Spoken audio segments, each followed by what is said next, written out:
Video like जरूर कर लीजिए और ऐसे वीडियो लगातार फ्री में पाने के लिए चैनल को तुरंत सब्सक्राइब कर लीजिए और बेल आइकन को जरूर टैप कर लीजिए ताकि आगे भी सारे वीडियो आपको मिलते रहे। यूट्यूब में फॉलो करते हैं तो प्लीज ये वाला फ्री टेलीग्राम चैनल जरूर ज्वाइन कर लीजिएगा। सारे नोटिफिकेशन सारे अपडेट यहीं पे आते हैं, ध्यान रखिए। तो दोस्तों हम लोग इस वीडियो से स्टार्ट करते हैं आपके यूपी ट्रिपल एससी पेट के जो प्रीवियस ईयर क्वेश्चन है भारतीय राष्ट्रीय आंदोलन इंडियन नेशनल मूवमेंट के। ठीक है, अब देखो इसके पहले मैंने आपको जो भारतीय इतिहास है, इंडियन हिस्ट्री है, उसके पीवाईक्यू करवा दिए हैं, वो भी काफी इंपॉर्टेंट है। तो वो वीडियोस को भी जरूर देख लीजिएगा, इसी चैनल पे आपको मिल जाएंगी, प्लेलिस्ट भी मैं बना दूंगा। ठीक है, तो चलिए हम लोग अपनी वीडियो स्टार्ट करते हैं और पीवाईक्यू देखते हैं। लेकिन उसके पहले अब एक चीज जान लीजिए, यूपी ट्रिपल एससी पेट का कंप्लीट कोर्स जो है वो स्टडी फॉर सिविल सर्विसेज में स्टार्ट हो चुका है। ठीक है, आपको complete study material, test series, paid quiz, recorded classes, सब कुछ अगर एक जगह पे चाहिए तो हमारा पेड ग्रुप जो है वो ज्वाइन कर सकते हो इन नंबर्स पे कॉल करके। पहला क्वेश्चन देखते हैं हम लोग, निम्नलिखित में से किसने अपने सहयोगियों को यह महसूस करने के लिए प्रेरित किया था कि संविधान सभा ब्रिटिश निर्मित थी और ब्रिटिश योजनाओं पर काम कर रही थी जैसा कि ब्रिटिश चाहते थे कि इस पर काम किया जाए। देखो यहाँ बात हो रही है आपकी जो संविधान सभा बनी थी ना, संविधान सभा जो कॉन्स्टिट्यूएंट असेंबली थी कब बनी थी? 1946 में, कि भारत का जो नया संविधान बनाया जाए। ठीक है, जब हम लोग आजाद हो जाएंगे 1947 में, उसके बाद संविधान चाहिए था, इसके लिए संविधान सभा बनी थी। अब उसमें एक मेंबर थे जिन्होंने बार बार इस चीज को क्रिटिसाइज किया है कि जो संविधान सभा है ना वो ब्रिटिश के हिसाब से ही काम कर रही है, अंग्रेजों के हिसाब से काम कर रही है। ठीक है, working on the British plans. तो ये कौन थे? इनका नाम था आपका सोमनाथ लाहिरी। ठीक है, सोमनाथ लाहिरी। अब ये समझो ये आपके कम्युनिस्ट पार्टी के सदस्य थे। ठीक है, कम्युनिस्ट पार्टी के मेंबर थे, ये आपको पता होना चाहिए। क्या नाम है? सोमनाथ लाहिरी। ठीक, दूसरा क्वेश्चन देखते हैं। चित्तरंजन दास और मोतीलाल नेहरू ने परिषद राजनीति में वापसी पर बहस करने के लिए कांग्रेस के भीतर निम्नलिखित में से किस राजनीतिक दल का गठन किया था? ठीक है, मतलब किसने? चित्तरंजन दास और मोतीलाल नेहरू ने एक अलग ही पार्टी बना ली थी कांग्रेस के अंदर ही, ताकि काउंसिल में जो है, मतलब जो आपका विधानसभा उस समय पे होती थी, जो अलग अलग काउंसिल, उस पर एंट्री की जा सके। तो ये जो पार्टी थी इसका नाम था आपका स्वराज पार्टी। कौन सी? स्वराज पार्टी। और कब बनी थी? 1923 में, ये भी ध्यान रखिएगा। अगला क्वेश्चन, कांग्रेस का वह अधिवेशन कहां हुआ था जिसमें महात्मा गांधी ने अन्य नेताओं को खिलाफत के साथ साथ स्वराज के समर्थन में असहयोग आंदोलन शुरू करने की आवश्यकता के बारे में आश्वस्त किया है था? तो ये सेशन हुआ था आपके कलकत्ता में। ठीक है, जिसमें आप ये समझिए महात्मा गांधी ने बाकी जितने भी आपके नेता लोग थे कांग्रेस की, उनको आप ये समझिए एक तरीके से बोला था कि नॉन कोऑपरेशन मूवमेंट को स्टार्ट किया जाए, उसको सपोर्ट करिए और खिलाफत और स्वराज को भी साथ में मिला के हमें एक आंदोलन करना है। तो इस सेशन हम लोगों को कलकत्ता में देखने को मिलता है, 1920 में हुआ है और इसके अध्यक्ष थे उस समय पे लाला लाजपत राय। ये फैक्ट ध्यान रखना, ये पूछ सकता है। फिर who among the following was the founder of Khudai Khidmatgar and is also known as Badshah Khan? ठीक है, कौन खुदाई खिदमतगार का संस्थापक था और बादशाह खान के नाम से भी जाना जाता था? तो ये है भैया आपके खान अब्दुल गफर खान। ठीक है, खान अब्दुल गफर खान। फिफ्थ वाला देखो, 1913 में हिंदुस्तान गदर पार्टी का मुख्यालय कहां पे था? तो भैया ये मुख्यालय हम लोगों को सैन फ्रांसिस्को में देखने को मिलता है। सैन फ्रांसिस्को कहां पर है? आपके यूएसए में। ठीक है, तो आप समझो 1913 में मुख्यालय वहां बनाया था। किस लिए? ताकि अंग्रेजों को भारत से बाहर निकाला जा सके। सिक्स्थ देखो, वर्ष 1928 में मोतीलाल नेहरू समिति द्वारा निम्नलिखित में से कौन सा अधिनियम विधेयक प्रस्तावित किया गया था? ठीक है, अब देखो जो मोतीलाल नेहरू है ना, ये आपके जवाहरलाल नेहरू के पिता थे, पहली चीज तो ये ध्यान रखना। और कौन सा आपका अधिनियम जो है पारित हुआ, वो है अधिकारों का बिल, बिल ऑफ राइट्स। कब? 1928 में। ठीक है, फिर सेवेंथ वाला देखो, इसमें क्या करना है? इसमें हमें मैचिंग करनी है। तो मैचिंग में जो बारडोली में आपका सत्याग्रह हुआ है, जो पीजेंट मूवमेंट, किसान आंदोलन हुआ है, ये हमको देखने को मिलता है 1928 में। ठीक, महात्मा गांधी नोखाली कब गए हैं? तो ये नोखाली वो गए थे 1946 में, जब आपका डायरेक्ट एक्शन डे था। ठीक है, मुस्लिम लीग ने डिक्लेयर करा था, उसके बाद दंगे हो गए थे पूरा आपका बंगाल साइड में। नोखाली जो है इस समय पे आप हम लोगों को बांग्लादेश में देखने को मिलता है, मतलब बांग्लादेश में।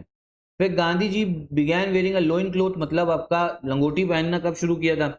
ये जब क्वेश्चन आया था ना, तब बहुत लोगों ने जो इसको बारे में यह बात करी थी कि ये ऐसा क्वेश्चन दे दिया, लेकिन आता है तो आता है। ठीक है, तो कब लंगोटी पहनना शुरू किया है? तो इसका करेक्ट आंसर हम लोगों का है आपका 1921 में। ठीक है, और मिल वर्कर की स्ट्राइक कब हुई है? ये हुई है 1918 में।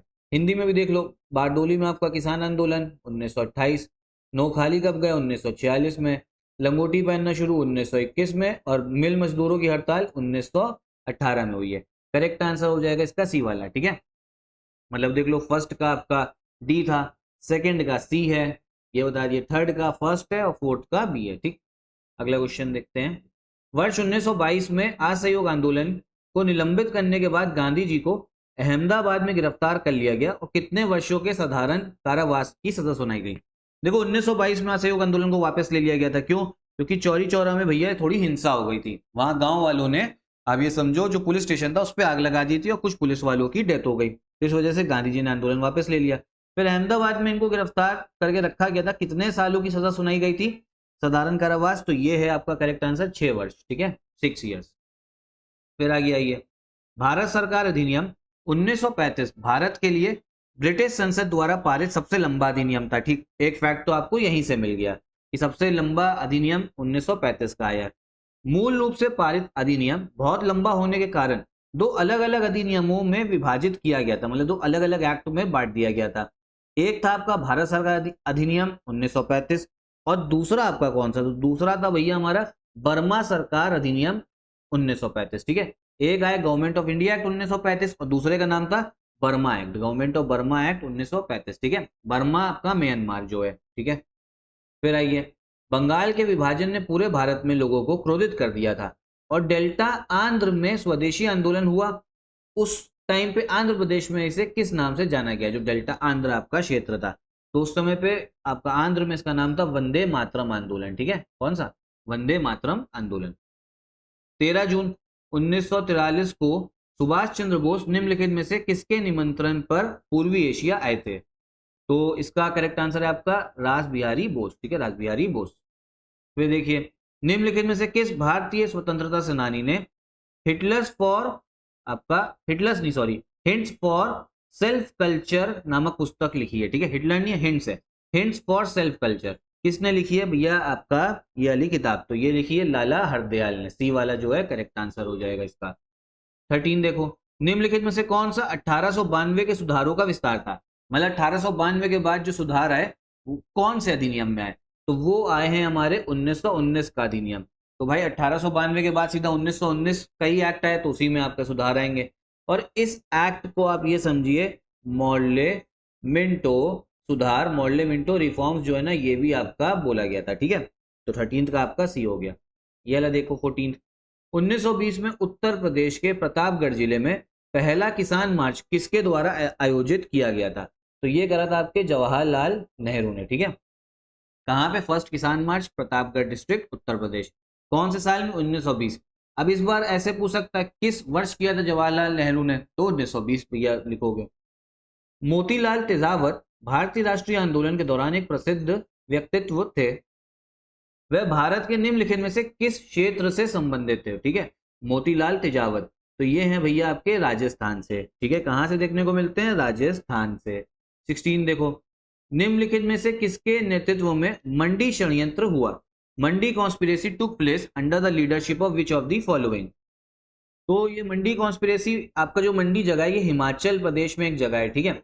तो वहां पे आपको ये हम लोगों को षड्यंत्र देखने को मिला है कब? 1914 से 1915 के बीच में। और किसके द्वारा हुआ है? ये गदर पार्टी, ठीक है, गदर पार्टी ने, जो अभी मैंने बताया था ना हेडक्वार्टर सैन फ्रांसिस्को में था। किस लिए था? अंग्रेजों को भैया यहाँ से आपका मंडी वाला जो क्षेत्र था वहां से हटाने के लिए, ठीक है। निम्नलिखित में से किसने भारतीय राष्ट्रीय आंदोलन के दौरान 16 अगस्त 1946 को प्रत्यक्ष कार्रवाई दिवस, डायरेक्ट एक्शन डे जो है मनाने की घोषणा करी? तो ये था भैया आपका मुस्लिम लीग। मुस्लिम लीग ने 16 अगस्त 1946 को बोला डायरेक्ट एक्शन डे, कि पाकिस्तान की वजह से, कि भैया डिमांड पे अड़े रहे। और इस वजह से आप ये समझो, जो हमारा आप समझो जो ईस्टर्न क्षेत्र है ना, पूर्वी क्षेत्र, बंगाल हो गया आपका, और उस समय पे आपका तो बंगाल बहुत बड़ा था, बांग्लादेश भी आप समझो बंगाल में ही आता था, तो दंगे बहुत ज्यादा फैल गए थे। कलकत्ता में हुए थे, नोखाली में हुए थे, जो भी मैंने आपको ऊपर बताया, गांधी जी वहां गए थे 1946 में, ठीक है, वो इसी वजह से डायरेक्ट एक्शन डे। अगला क्वेश्चन, सुभाष चंद्र बोस ने 1944 में मोइरांग में आईएनए ध्वज फहराया था, वह शहर अब निम्नलिखित में से किस राज्य केंद्र शासित प्रदेश में है? तो सुभाष चंद्र बोस ने आईएनए फ्लैग भैया मोइरांग में फहराया 1944 में। कहां पर आता है? तो ये हमको मोइरांग जो है मणिपुर में देखने को मिलता है, ठीक है। कहां पर? मणिपुर में। अगला क्वेश्चन देखते हैं। 1851 में गवर्नर जनरल लॉर्ड डलहौजी ने निम्नलिखित में से किस राज्य का वर्णन एक चेरी जो एक दिन हमारे मुंह में गिरेगी के रूप में किया था? मतलब a cherry that will drop into a mouth one day, इसका मतलब है अपने आप जो है हमें बस इंतजार करना है, ये राज्य जो है अपने आप हमारे साम्राज्य में आके गिर जाएगा, ठीक है, और हम इसको अब संभालेंगे। तो ये बोला गया था अवध के लिए आपका, ठीक है, किसके लिए? अवध के लिए। अगला question, when Congress ministries resign during the Indian national movement, भारतीय राष्ट्रीय आंदोलन के दौरान कांग्रेस मंत्रालयों ने कब आपका इस्तीफा दिया था? तो ये दिया भैया आपके 1939 में। क्यों? क्योंकि उस समय पे सेकेंड वर्ल्ड वॉर जो है वो स्टार्ट हो गई थी, और जो वाइसरॉय था लॉर्ड लिनलिथगो, उन्होंने भारत को जो है सेकेंड वर्ल्ड वॉर में ढकेल दिया था बिना पूछे किसी भी आपके कांग्रेस के मंत्री से, ठीक है, तो इसीलिए इन्होंने इस्तीफा दे दिया था। तो अभी इस वीडियो में हम लोग इतने क्वेश्चंस रखते हैं 20, ठीक है, बाकी आगे सीरीज जो है फॉलो करिएगा। इंडियन हिस्ट्री जो है उसको भी जरूर देख लेना, साथ में यूपी ट्रिपल एस सी पेट का कंप्लीट कोर्स जो है वो स्टडी फॉर सिविल सर्विसेज पे आप ज्वाइन कर सकते हो इन नंबर्स पे कॉल करके।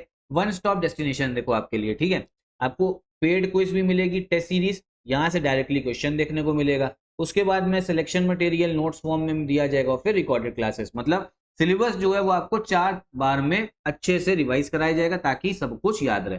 तो ज्वाइन कर सकते हो आप इन नंबर्स पे कॉल करके, ठीक है।